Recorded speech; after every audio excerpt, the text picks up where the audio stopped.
नमस्कार, स्वागत है आप सभी का उत्तराखंड समाचार में। मैं हूं आपके साथ सुनील चौहान। देहरादून में मुख्यमंत्री पुष्कर सिंह धामी ने कहा कि परिस्थिति तक अर्थव्यवस्था और प्रौद्योगिकी को मिलाकर संतुलित मॉडल तैयार किया जाएगा। ये प्रधानमंत्री के विजन के अनुरूप होगा। उन्होंने कहा कि हमारे प्रधानमंत्री का विजन है कि तीनों को एकीकृत करके आगे बढ़ाना हमारा कर्तव्य है। तो देहरादून में धामी ने साझा किया है विकास विजन। तो परिस्थिति की अर्थव्यवस्था को जोर दिया है, प्रौद्योगिकी से संतुलन होगा स्थापित, तीनों को एकीकृत करना है लक्ष्य, पीएम के विजन के अनुरूप कदम है।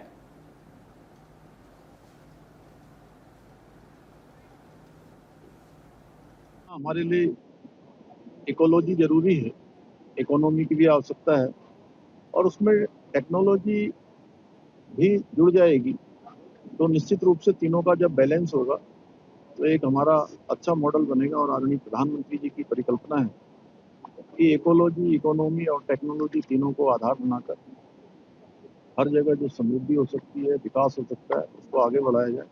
उसी मॉडल को हम राज्य में तीनों का बैलेंस करते हुए, तीनों का मिश्रण करते हुए आगे बढ़ाएं। देखिए, जहाँ हमारे लिए इकोलॉजी जरूरी है, इकोनॉमी की भी आवश्यकता है और उसमें टेक्नोलॉजी भी जुड़ जाएगी तो मुख्यमंत्री पुष्कर सिंह धामी देहरादून जू मालसी में आयोजित वन्य जीव सप्ताह कार्यक्रम में शामिल हुए हैं। कार्यक्रम का आयोजन वन्य जीव संरक्षण के प्रति जागरूकता बढ़ाने और लोगों को इससे जोड़ने के उद्देश्य से किया गया।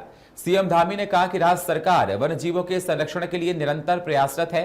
वन्य जीव संरक्षण के लिए उत्तराखंड सरकार कई योजनाएं चला रही है। सरकार का उद्देश्य जैव विविधता को संरक्षित रखना और पर्यावरण संतुलन बनाए रखना है। मुख्यमंत्री ने आम जनता से वन्य जीवों की सुरक्षा और संरक्षण में सहयोग की अपील की है। तो जू मानसी में आयोजित वन्य जीव सप्ताह कार्यक्रम का आयोजन किया गया। वन्य जीव सप्ताह कार्यक्रम में शामिल हुए हैं सीएम धामी। वन संरक्षण के प्रति जागरूकता बढ़ाने की पहल है। कार्यक्रम में सीएम धामी ने किया है संबोधन। जीवों के संरक्षण के लिए सरकार प्रयासरत है, सीएम धामी ने कहा। सीएम ने जनता से जीवों की सुरक्षा में सहयोग देने की अपील की है।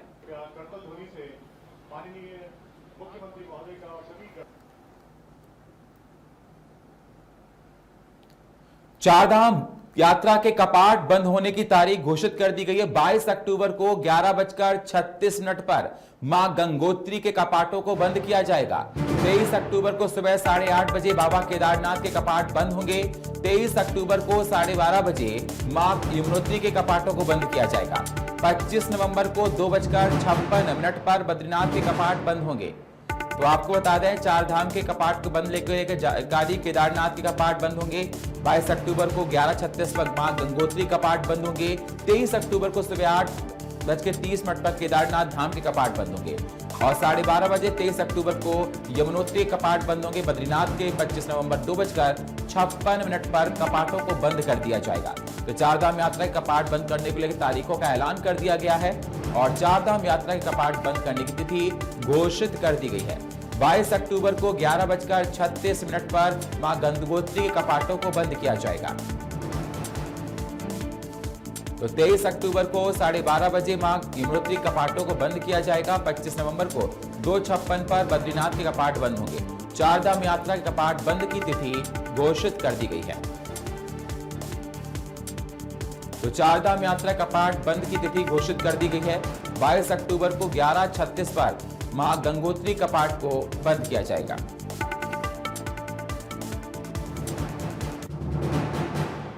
और इस खबर पर हमारे साथ लाइव जुड़ चुके हैं देहरादून से ब्यूरो चीफ आशीष डोभाल। आशीष, क्या कुछ अहम जानकारी, कपाट कब कब बंद किए जाएंगे जैसा बताया जा रहा है, क्या तैयारियां और क्या क्या अहम जानकारियां साझा की गई हैं चार धाम को लेकर? बिल्कुल सुनील, हर साल जो है 6 माह तक जो चार धाम यात्रा चलती है वो कहीं ना कहीं इस माह जो है 3 जो धाम है उनके कपाट इसी माह बंद हो जाएंगे और जो बद्रीनाथ धाम है उसके कपाट अगले माह 25 नवंबर को बंद कर दिए जाएंगे। कहीं ना कहीं जो मौसम होता है, मौसम के साथ साथ जो यहाँ की मान्यताएं हैं कि 6 माह तक यहाँ पर देवता जो है पूजा करते हैं और 6 माह तक जो इंसान है वो जो है जो गद्दी स्थल के हैं, तमाम जो चार धाम हैं उनके जो ग्रीष्मकालीन गद्दी स्थल जो शीतकालीन गद्दी स्थल है वहाँ पर पूजा होती है। और जो अन्य जो चार धाम हैं वहाँ पर जो है 6 माह तक कहीं ना कहीं देवता जो है पूजा करते हैं। तो ऐसे में कहीं ना कहीं जो तिथियां हैं वो घोषित कर दी गई हैं। और इस माह की 22 अक्टूबर को, जैसे कि आप भी बता रहे थे, कि गंगोत्री धाम के कपाट खुल जाएंगे, बंद हो जाएंगे। और जी यमुनोत्री धाम के कपाट 23 अक्टूबर को, और इसी दिन जो है केदारनाथ धाम के कपाट भी जो है बंद हो जाएंगे जी। बिल्कुल। और इस बार की चारधाम यात्रा को लेकर किस प्रकार से देखा गया आशीष, चारधाम की यात्रा, और अभी किस प्रकार के हालात मौसम को लेकर वहां पर है? सुनील, अभी तो मौसम साफ बना हुआ है। और पिछले दिनों की बात करें तो आपको सब पता है, लेकिन जो हालात रहे हैं, चारधाम यात्रा कहीं ना कहीं बाधित रही है, बार बार जो है बंद होती रही है। और अब जो है कुछ दिनों तक मौसम फिलहाल साफ बना हुआ है। और उम्मीद की जा रही है कि कुछ अंतिम दिनों तक, कहीं ना कहीं 1-1.5 माह तक कहीं ना कहीं जो यात्रा है वो अपने फिर से जो है अपने जो चरम है उस पर पहुंचेगी। क्योंकि बरसात ने इस बार बहुत नुकसान किया है लोगों का।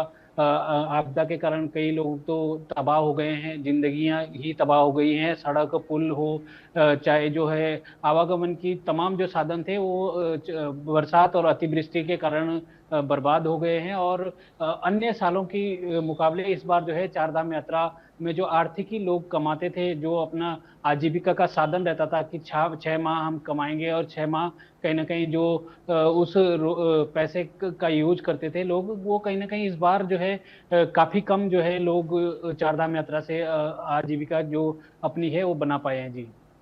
बिल्कुल। तो चारधाम की आजीविका को लेकर ये बात कही जा रही है और जिसमें तमाम सवाल भी खड़े हो रहे हैं। ये जो कपाट बंद होने के बाद जो विग्रह हैं उनको कहां कहां रखा जाता है, चारधाम, गंगोत्री, यमुनोत्री, केदारनाथ, बद्रीनाथ के? बिल्कुल, जो चार धाम के गंगोत्री का मुखबा गांव है वहाँ पर स्थल है।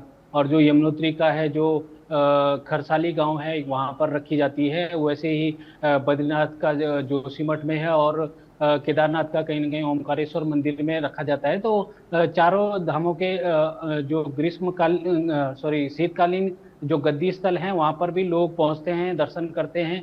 और कहीं ना कहीं शीतकालीन यात्रा को भी उत्तराखंड में बढ़ावा दिया जा रहा है। पिछले साल आपने देखा कि पीएम मोदी मुखवा पहुंचे थे और उन्होंने वहाँ पर जो है तमाम एक योजना का भी उन्होंने सुझाव दिया था कि घाम तापो योजना, कहीं ना कहीं लोग यहाँ आकर के अच्छी धूप ले सकते हैं अपना जो है पहाड़ों में, क्योंकि सर्दियों में काफ़ी अच्छी धूप खिलती है। तो इस स्लोगन को पीएम मोदी ने काफ़ी प्रचारित किया था। और पिछले साल कहीं ना कहीं जो आर्थिक तौर पे कहीं ना कहीं जो सर्दियों में बंद रहते हैं चार धाम, वो उसको बढ़ावा देने के लिए पीएम मोदी ने काफ़ी पहल की थी। और लोग कहीं ना कहीं पहुंच भी रहे हैं। और शीतकालीन जो यात्रा है उसको भाजपा सरकार अपनी तरफ से कहीं ना कहीं बढ़ावा दे रही है जी। जी बिल्कुल, आप हमारे साथ बने रहिए। तो देखा जा रहा है कि चारधाम यात्रा को लेकर कब कपाटों को बंद किया जाएगा उसकी तारीखों का ऐलान कर दिया गया है। उत्तराखंड की राजधानी देहरादून में आज कांग्रेस ने मुख्यमंत्री आवास पर कूच किया है। वोट चोर, गद्दी छोड़, पेपर छोड़, गद्दी छोड़ के नारे लगाए गए। उत्तराखंड अधीनस्थ सेवा चयन आयोग पेपर लीक को लेकर लगातार आरोप लगा रहे हैं। यूके ट्रिपल एससी परीक्षा पेपर लीक मामले में कांग्रेस के 3 प्रमुख मांगों को लेकर देहरादून में मुख्यमंत्री आवास पर कूच किया गया।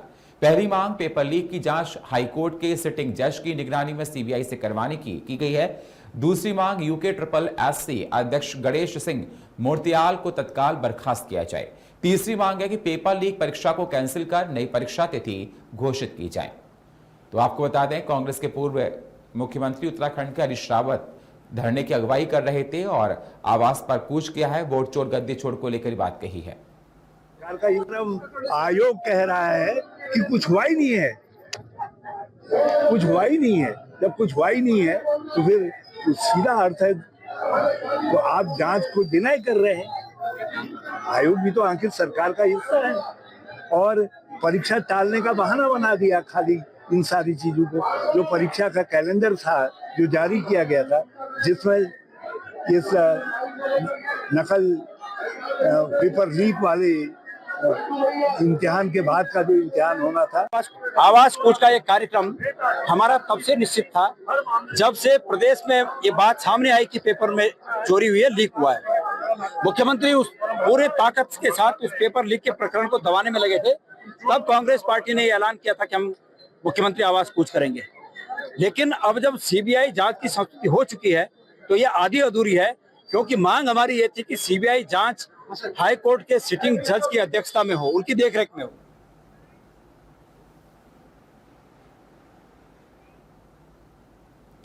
और ज्यादा जानकारी के लिए हमारे साथ आशीष डोभाल, ब्यूरो चीफ देहरादून से हमारे साथ लाइव जुड़े हैं। आशीष, जिस प्रकार से देखा जा रहा है पेपर लीक को लेकर सियासत भी हो रही है, कांग्रेस ने कूच किया है मुख्यमंत्री आवास पर और तमाम अपनी मांगों को रखा है, जिसकी अगुवाई उत्तराखंड के पूर्व मुख्यमंत्री देखा गया हरीश रावत कर रहे थे। कांग्रेस सरकार के खिलाफ हल्ला बोल कर रही है, 3 मांगों को रखा है, बर्खास्तगी की मांग को रखा है, सीबीआई जांच की बात कही है और हाई कोर्ट के सिटिंग जज से जांच कराने की बात कही है। और क्या अहम जानकारी आशीष?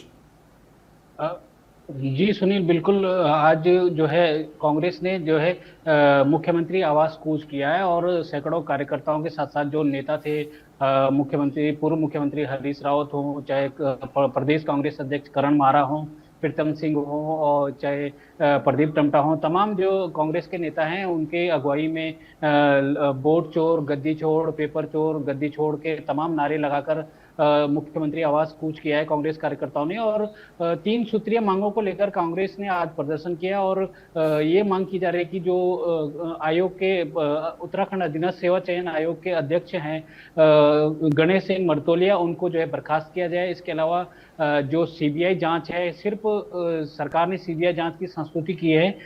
इस कांग्रेस का कहना है कि सिटिंग जो हाईकोर्ट के जज हैं उनके सानिध्य में कांग्रेस जो है सीबीआई की जांच होनी चाहिए।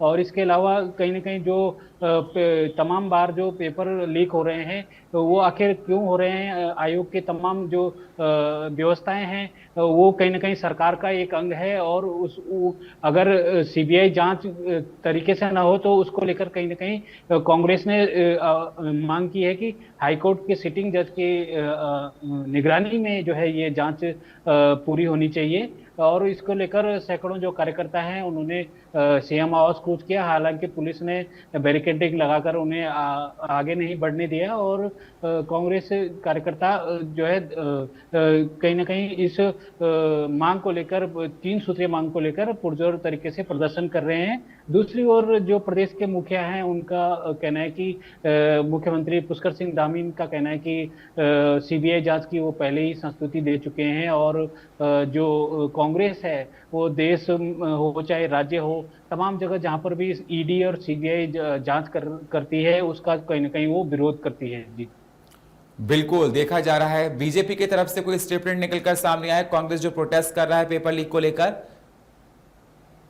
बिल्कुल, मुख्यमंत्री पुष्कर सिंह धामी का ही बयान सामने आया है कि उनका साफ कहना है कि अगर प्रदेश के जो कार्यकर्ता हैं, कांग्रेस के तमाम नेता हैं, अगर केंद्रीय नेताओं से उनकी बात होती है तो शायद ये आज प्रदर्शन न होता, क्योंकि हमारी सरकार ने, मैंने खुद छात्रों के बीच जाकर इस मांग को सुना है और जो सीबीआई जांच की संस्तुति भारत सरकार को वो पहले ही कर चुके हैं। तो आखिर कांग्रेस क्यों प्रदर्शन कर रही है, इस पे उल्टा जो है मुख्यमंत्री ने ही सवाल कई नेताओं से किया है। जी देखा जाए कि पेपर लीक को लेकर तमाम सवाल जैसे कांग्रेस उठा रही है आशीष, लेकिन इसमें यह भी देखा जा रहा है कि अब सियासत भी इस पर जमकर हो रही है। सियासत इसलिए हो रही है क्योंकि जहां धामी सरकार ने पहले से कह दिया, मुख्यमंत्री पुष्कर सिंह धामी बीच आंदोलन में गए थे जहां पर प्रोटेस्ट हो रहा था और उन्होंने लोगों को समझाया था, आगे सीबीआई जांच की बात कही है, होम मिनिस्ट्री को आगे वो डिसाइड करेगा कि सीबीआई जांच होगी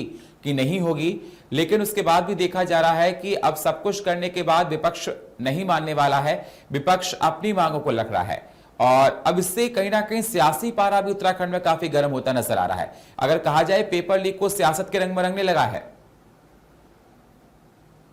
बिल्कुल सुनील, कहीं ना कहीं जिस हिसाब से पेपर का ये प्रकरण, लीक का प्रकरण सामने आया है तो शुरू से ही इसमें राजनीति जो है कहीं ना कहीं शुरू हो गई थी।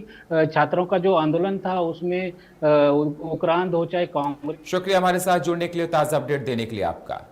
देहरादून में शुक्रवार को कांग्रेस ने मुख्यमंत्री आवास की तरफ मार्च किया। पेपर कार गद्दी छोड़, वोट चोर गद्दी छोड़ के नारे लगाते हुए प्रदर्शन किया है।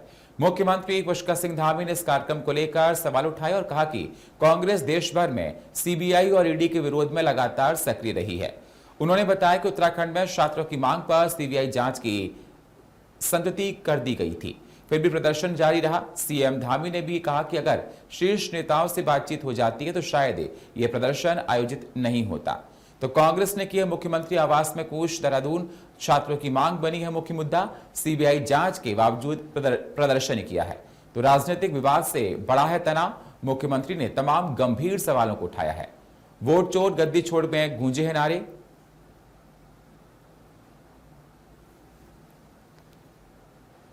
इको टूरिज्म से रोजगार सृजन की बात कही जा रही है।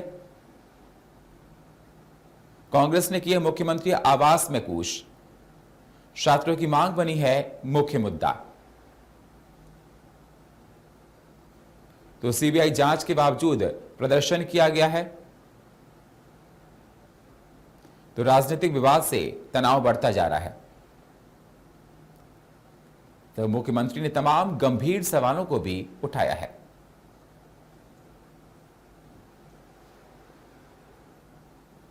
तो वोट छोड़ गद्दी छोड़ के नारे गूंजे हैं। कांग्रेस ने मुख्यमंत्री आवास में कूच किया है और तमाम सवालों को उठाया पेपर लीक को लेकर। और 3 शर्तें कांग्रेस ने पेपर लीक को लेकर धामी सरकार पर रखी हैं।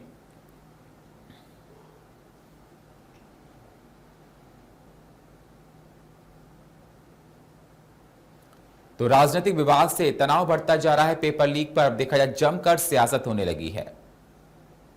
मुख्यमंत्री ने तमाम सवालों को उठाया है। वोट चोर गद्दी छोड़ के नारे गूंजे हैं।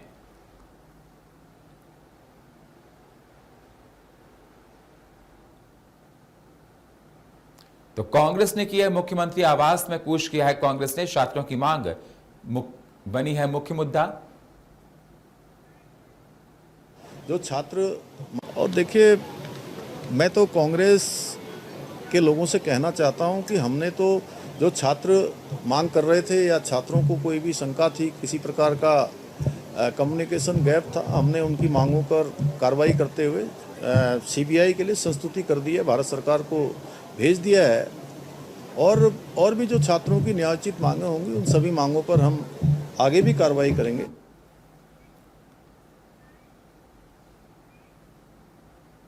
उत्तराखंड में 2047 तक भारत को विकसित राष्ट्र बनाने में महिलाओं की भूमिका को मजबूत करने के लिए केंद्र सरकार के समक्ष एक व्यापक रोड मैप पेश किया गया।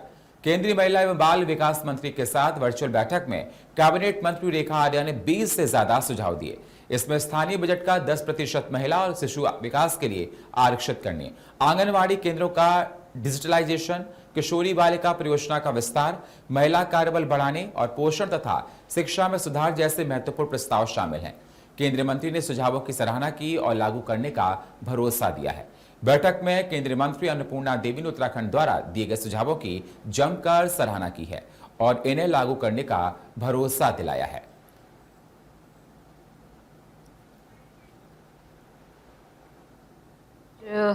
भारत सरकार में हमारे केंद्रीय मंत्री महिला सशक्तिकरण बाल विकास मंत्री जी के द्वारा एक परामर्श कार्यशाला का आयोजन हुआ और यह परामर्श कार्यशाला वर्चुअली देश भर के हमारे सभी WCD मिनिस्ट्रीज में आज जुड़े, जिसमें आने वाले 2047 में विकसित भारत में महिलाओं के दृष्टिगत कितने सुधारों की योजनाओं के अंतर्गत सुधारों की संस्थागत रूप से सुधारों की अथवा सुधारों में अनुपालन बोझ को किस प्रकार से कम किया जा सकता है, उस दृष्टिगत सभी राज्यों से सुझाव लिए जा रहे थे, जिसमें उत्तराखंड की ओर से हमने कुछ सुझाव अपनी ओर से उनको दिए। अगली खबर केदारनाथ मार्ग से है, जहां SDRF ने वासुकी ताल के मार्ग पर भटके हुए पर्यटकों को सुरक्षित बचाया है। केदारनाथ से सूचना मिली कि वासुकी ताल ट्रैक पर भ्रमण करने आए दल का एक सदस्य अपना रास्ता भटक गया है। सूचना पर तत्काल SDRF की टीम रेस्क्यू के लिए रवाना हुई है। SDRF ने लगभग 9 किलोमीटर कठिन यात्रा तय करके रात भर सर्च ऑपरेशन चलाया है। एसडीआरएफ ने तलाशी की है और गहरी खाई में फंसे लापता व्यक्ति को बचा लिया है। तो आपको बता दें कि 8 घंटे के कठिन प्रयास के बाद एसडीआरएफ ने व्यक्ति को सुरक्षित बाहर निकाला और केदारनाथ पहुंचाया है। तो केदारनाथ में वासुकी ताल मार्ग पर फंसा है पर्यटक, एसडीआरएफ ने पर्यटक को बचाया है। तो गहरी खाई में फंसा है व्यक्ति, 8 घंटे के कठिन प्रयास के बाद एसडीआरएफ ने सर्च ऑपरेशन चलाया है। एसडीआरएफ ने पर्यटक को बचाया है, सुरक्षित केदारनाथ पहुंचाया है। हरिद्वार से कानपुर तक चलने वाली गंग नहर का वार्षिक मेंटेनेंस शुरू कर दिया गया है। हर साल दशहरा में छोटी दिवाली तक नहर को बंद किया जाता है। इस बार भी 19 अक्टूबर तक भीमगोड़ा बैराज से यूपी सिंचाई विभाग ने नहरबंदी की है। 17 दिन की इस नहरबंदी में नदी की सफाई और मेंटेनेंस के काम किए जाएंगे। इस दौरान पश्चिमी यूपी में सिंचाई और दिल्ली एनसीआर में पीने के पानी की आपूर्ति प्रभावित हो सकती है। यूपी सिंचाई विभाग के एसडीओ के अनुसार साल का नहर के सुचारू संचालन के लिए आवश्यक है। हर बार दशहरे को नहरबंदी की जाती है जो छोटी दिवाली तक चलती है। इस बार जो गंग नहर की बंदी थी वो 2 और 3 अक्टूबर की मध्य रात्रि में प्रस्तावित थी, जिसको अर्धरात्रि में बंद किया गया है और 19-20 की मध्य रात्रि।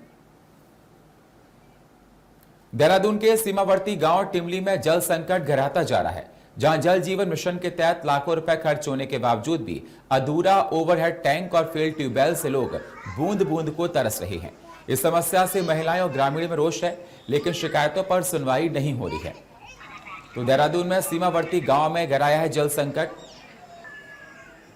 टिमली में ओवरहेड टैंक तैयार हो चुका है और बाकी जो लाइन है, जो भी मतलब डिस्ट्रीब्यूशन लाइन है और जो राइजिंग लाइन है हमारी, सारी बिक चुकी है। सिर्फ एक जो उसमें वो आ रहा है वो टैंक से और क्या बोलते हैं मेन लाइन में जो मतलब कनेक्टिविटी का है, उसमें फॉरेस्ट कहीं आ रहा है, फॉरेस्ट का वो 200 से 300 मीटर करीब जो है फॉरेस्ट का वो फॉरेस्ट लैंड आ रहा है। तो उसकी एक तो वो मिल जाए